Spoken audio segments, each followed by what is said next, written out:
एक प्रमुख न्यूज़ है जो कि ब्राज़ील ने अनाउंसेस किया है कि Indonesia full membership in BRICS. असल में आप जानते हैं इस समय जो ब्रिक्स का अध्यक्षता था वो ब्राज़ील के पास था। तो ब्राज़ील ने इंडोनेशिया को संपूर्ण रूप से ब्रिक्स का मेंबर बना दिया है। ठीक है, तो इस मामले को समझने का प्रयास करते हैं। ठीक है, ये आप देख रहे हैं इंडोनेशिया के प्रमुख और ब्राज़ील के प्रमुख। ठीक है, ये आप देख रहे हैं इंडोनेशिया के प्रमुख हैं, ये ब्राज़ील के प्रमुख हैं। अब देखिए इसमें जो मुख्य प्रकरण ये है, आप देखेंगे कि जो पाकिस्तान रहा ना बहुत पहले से जो है ब्रिक्स में शामिल होने की जुगत लगा रहा था। तो इस पूरे कारण की वजह से आप देखेंगे कि पाकिस्तान के अंदर एक छटपटाहट रही है। ठीक है, लेकिन जो है इस मुस्लिम देश यानी कि इंडोनेशिया को ब्रिक्स में एंट्री मिल गई।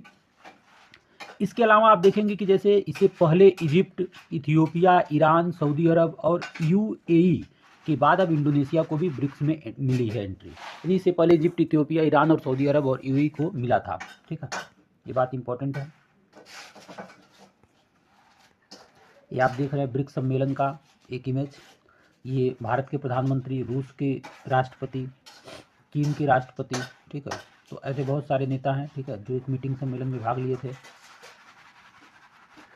तो जो प्रकरण है यही है कि ब्राज़ील ने ब्रिक्स में इंडोनेशिया की पूर्ण सदस्यता की घोषणा किया है। ब्राज़ील ने ब्रिक्स में इंडोनेशिया की पूर्ण सदस्यता की घोषणा किया है। इस प्रकार इंडोनेशिया बना ब्रिक्स का 11वां देश। ब्रिक्स के अध्यक्ष कौन, यानी ब्राज़ील।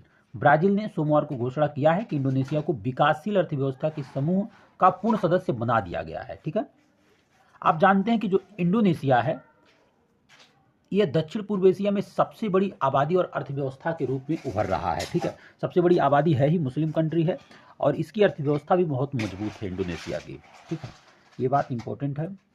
ब्रिक्स का एक आप देख रहे हैं इमेज। ठीक है, तमाम सारे देशों का फ्लैग है, नेशन है। ठीक है, ब्रिक्स। ठीक है, इसमें देखिए Brazil, Russia, India, China, South Africa, BRICS का ये फुल फॉर्म है। ठीक है, अब आइए चर्चा करते हैं ब्रिक्स है क्या। ठीक है, जैसे आपको हमने बताया ब्रिक्स के बारे में कि ब्रिक्स दुनिया की 5वीं अग्रणी उभरती अर्थव्यवस्थाओं जैसे ब्राज़ील, रूस, भारत, चीन और दक्षिण अफ्रीका के समूह के लिए एक संक्षिप्त शब्द का नाम है ब्रिक्स। ठीक है, आप जानेंगे कि वर्ष 2001 में ब्रिटिश अर्थशास्त्री जिम ओ नील ने ब्राज़ील, रूस, भारत और चीन की 4 उभरती अर्थव्यवस्थाओं का वर्णन करने के लिए ब्रिक्स शब्द गढ़ा था।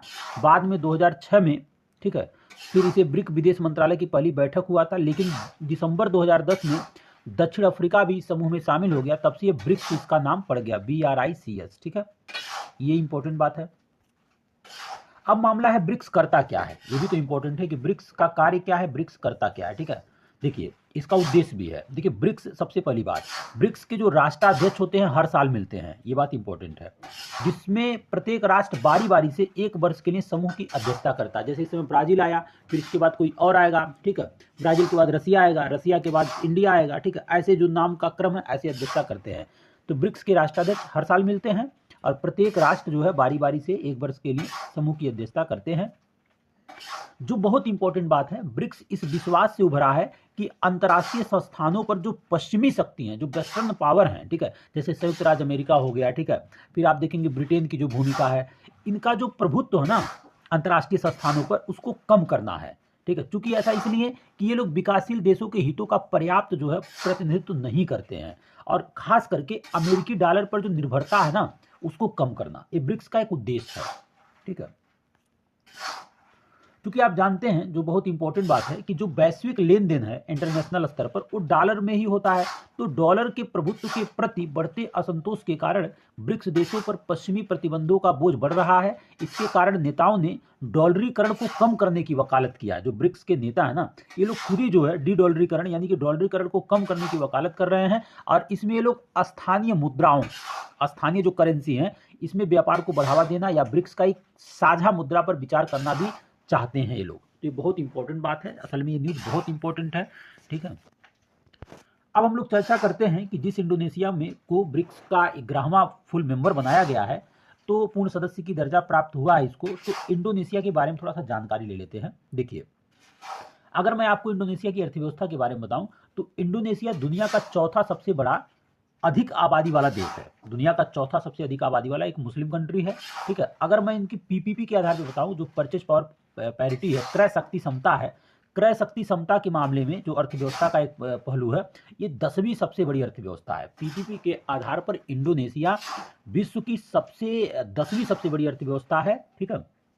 दूसरी बात, इंडोनेशिया एक ऐसा देश है जिसमें बहुत ज़्यादा आर्थिक संभावनाएं हैं, ये भी बात इंपॉर्टेंट है। इंडोनेशिया एक ऐसा देश है, ठीक है, कि जहाँ पे बहुत ज़्यादा जो है आर्थिक संभावनाएं हैं। हालांकि द्वीपीय देश है, लेकिन बहुत ज़्यादा यहाँ पे आर्थिक संभावनाएं हैं। ठीक है। इस प्रकार इंडोनेशिया दक्षिण पूर्व एशिया की सबसे बड़ी अर्थव्यवस्था है, दक्षिण पूर्व एशिया की सबसे बड़ी अर्थव्यवस्था है। दूसरी बात क्या है कि इंडोनेशिया एक बाजार अर्थव्यवस्था है, तो जाहिर सी बात है लोगों की मांग बढ़ रही है। ठीक है। जिसमें राज्य के स्वामित्व वाले उद्यम और बड़े निजी व्यापार समूह